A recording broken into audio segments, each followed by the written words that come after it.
लाईफस्टाईलमध्ये तुमचं अगदी मनापासून स्वागत आहे आणि तुम्हा सर्वांना श्री स्वामी समर्थ। तर आज आहे मंगळवार, माझं सगळं घरातलं काम आवरलंय आणि व्हिडिओला आताशी सुरुवात झालेली आहे। आता बरोबर 9:30 वाजलेत आणि आम्ही चाललोय बाहेर। ड्रायव्हर काका आलेत, तर मी निघालेली आहे थोडंसं बाहेर।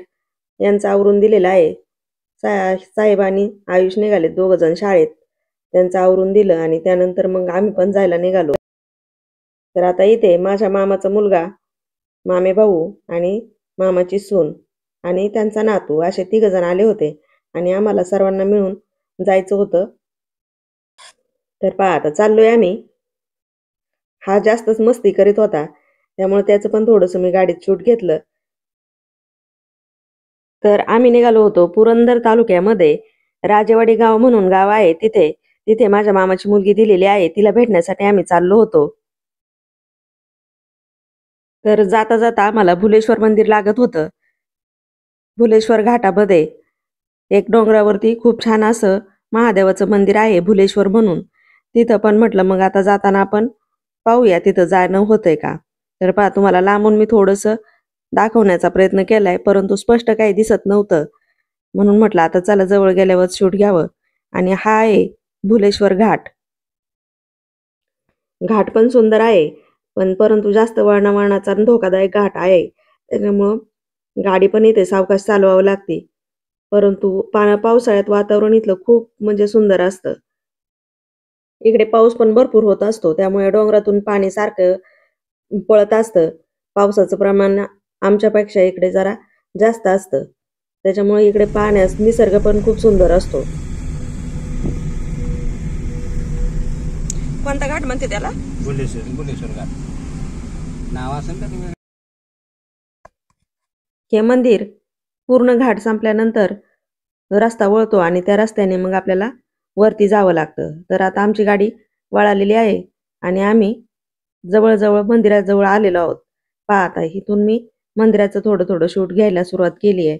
खूप छान असं मंदिर आहे। आम्ही पहिले पण एकदा गेलो होतो, त्यावेळेस थोडंसं शूट घेतलं होतं मी, परंतु जास्त काही घेतलं नव्हतं। पण आता पाहूया, इथे जर परवानगी असली शूट घेण्यासाठी तर मी संपूर्ण मंदिराचं शूट घेईनच, परंतु नसेल तर जेवढं घेता येईल तेवढं मी घेण्याचा प्रयत्न करीनच।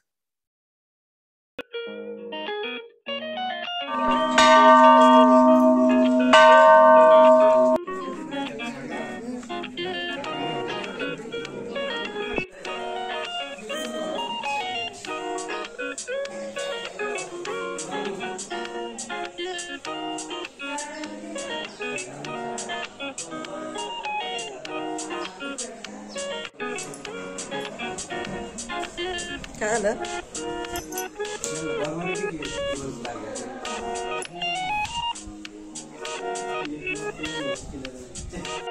हे आहे भुलेश्वर मंदिर।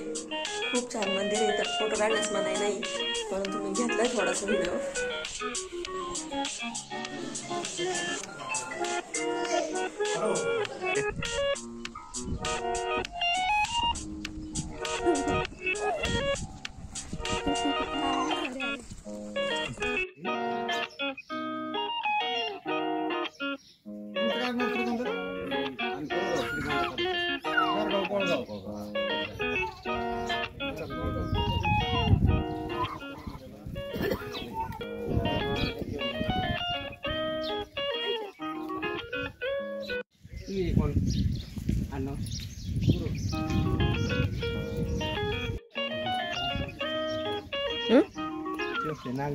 आपल्याला दिसतो।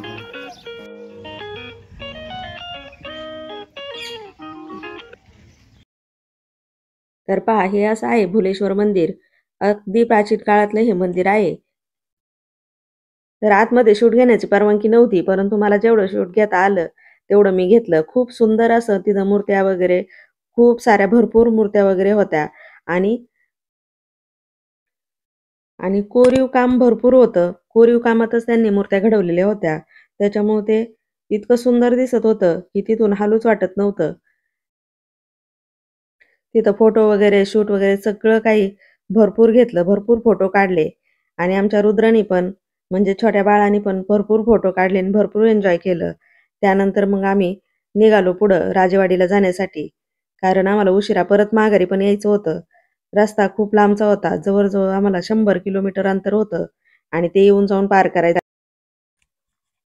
त्याच्यामुळे आम्ही मनाला आवर घालून निघालो आणि पटकन आलो घरी.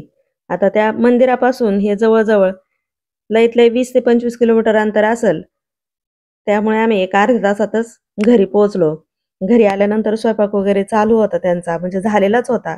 आल्यानंतर थोडंसं बोललो, बसलो आणि त्यानंतर मग जेवणासाठी घेतलं. सगळ्यांनी जेवण केले. त्यानंतर आम्ही गेलो त्यांची शेती पाहण्यासाठी. आता यांच्याकडे फुलांची शेती भरपूर प्रमाणात केली जाते आणि आपल्याला पण फुलांची भरपूर आवड असल्यामुळे मग तिला म्हटलं की चल तुझ्या शेतातली फुलं तरी आम्हाला दाखव, आणि थोडे फुलं पण आणायचे होते. रोपं पण मला आणायचे होते, परंतु रोपं ह्या दिवसात ती म्हटली अजून टाईम आहे रोपांना लागवडीला, अजून छोटे छोटे आहेत, नेले तर ते जळून जातील, मी तुला नंतर पाठवून देईन.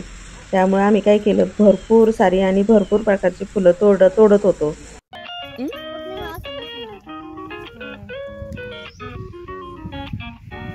काय फुलं भारी आहेत ना,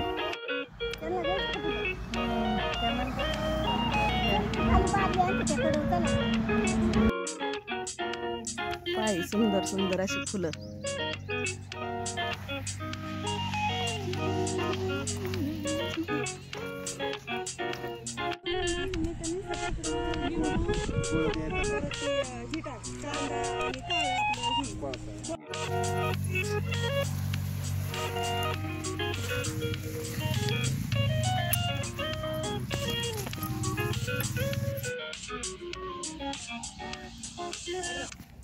थांब थांब.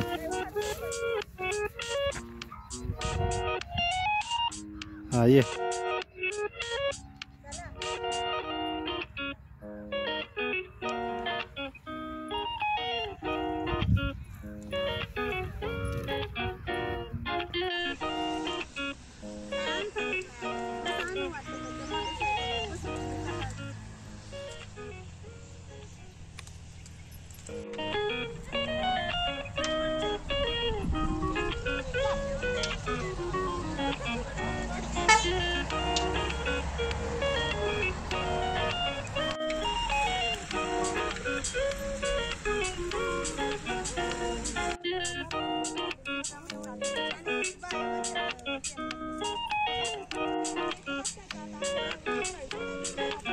गेलं 1900 रुपये आलं त्या कॅरेटचं.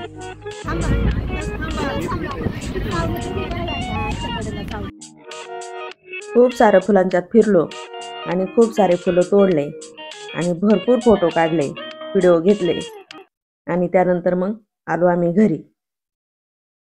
कारण जवळजवळ 3-3:30 वाजून गेलेले होते आणि आम्हाला परत रिटर्न निघायचं होतं. कारण जास्त उशीर झाला तर अंधार पडणार होता, म्हणून म्हटलं आपलं लवकर निघलं तर अंधार पडायच्यात आपण घरी जाऊया. कारण आमच्या ड्रायव्हर काकांना रात्रीचं गाडी चालवायला जास्त दिसत नाही, त्यामुळे ते म्हटले लवकर आवरा, म्हणजे आपण जास्त अंधार पडायच्या आतमध्ये घरी पोहोचू. त्यामुळे आम्ही आमचं पटपट आवरलं आणि मग निघालो. आम्ही येताना आणि जाताना पाहिलं यांच्याकडे भरपूर सारी फुलांची शेतीच केली जाते. जास्त काही दिसलं नाही. इकडे भरपूर प्रकारची फुलं, झेंडू झालं, चमेली झालं, जे काय असतील त्यांच्याकडे भरपूर प्रकारची व्हरायटी पण होती फुलांची आणि सुंदर सुंदर अशी फुलं होती. प्रत्येकाच्या शेतीत फुलं दिसत होती. कारण यांना मुंबई मार्केट जवळ असल्यामुळे इकडे फुलाची शेती चांगली होते. आणि मुंबई मार्केट जवळ असल्यामुळे यांना फुलांच्या शेतीला भाव पण चांगला मिळतो. त्यामुळे यांना मार्केट पण जवळ आणि भाव पण चांगले, त्यामुळे यांची जवळ फुलांच्या शेतीची ही खूप चांगली शेती पडते. पण कष्ट पण तेवढे भरपूर असतात शेतीला. शेतकरी म्हटलं की कष्ट आलेच. त्यामुळे पण कसं आहे ना, कष्ट केल्यासरशी आपल्याला पैसा पण उपलब्ध झाला तर त्या कष्टाचं चीज झाल्यासारखं वाटतं आणि मग त्यातून आपलं लाईफस्टाईल पण थोडीशी चांगली होते. तसंच ह्या लोकांचं होतं.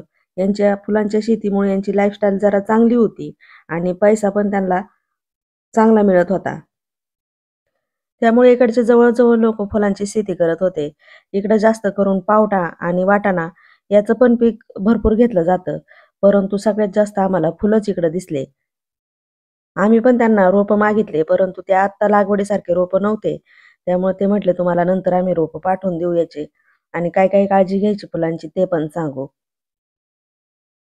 तर पहा आता भरपूर सारे फुलं आम्ही घेतले.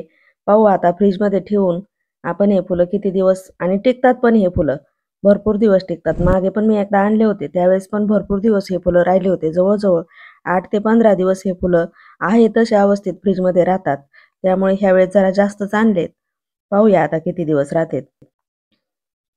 तर आता त्यांना भेटल्यानंतर आम्ही निघालो माघारी. जेवण वगैरे सगळं काही केलेलं होतं. त्यामुळे आता काही कुठं थांबायचं नव्हतं, काय नव्हतं. डायरेक्ट घरी यायचं होतं. तर मंडळी, मी राजेवाडीला कशाला गेले हे तर मीच तुम्हाला सांगायचं विसरूनच गेले.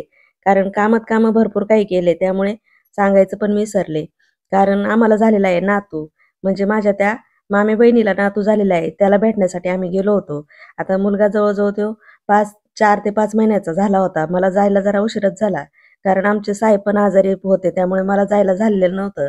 तर मग आज सहज मी म्हणलं वेळ आहे, तुम्ही पण शाळेत जाणार आहात, तर आम्ही येतो तिकडं जाऊन. मग ते पण म्हटले बरं या जाऊन तुम्ही. बाळाला भेटण्यासाठी आम्ही गेलो आणि फुल टू एन्जॉय करून माघारी आलो. तर असा होता आमचा आजचा दिवस. पहा आता आलोय आम्ही आता घरी. तर आता मला माझ्या या मामे भावाला पण वाटं लावायचं आहे. तर आता हा आला की लगेच निघलाय. त्यानंतर मी जास्त काही शूट घेतलेले नाही. तर आता इथेच व्हिडिओचं मी एंड करते. व्हिडिओ आवडला तर लाईक करा, शेअर करा, सबस्क्राईब करा. चला तर मग आता परत भेटूया अशाच एका नवीन व्हिडिओमध्ये. तोपर्यंत धन्यवाद. श्री स्वामी समर्थ.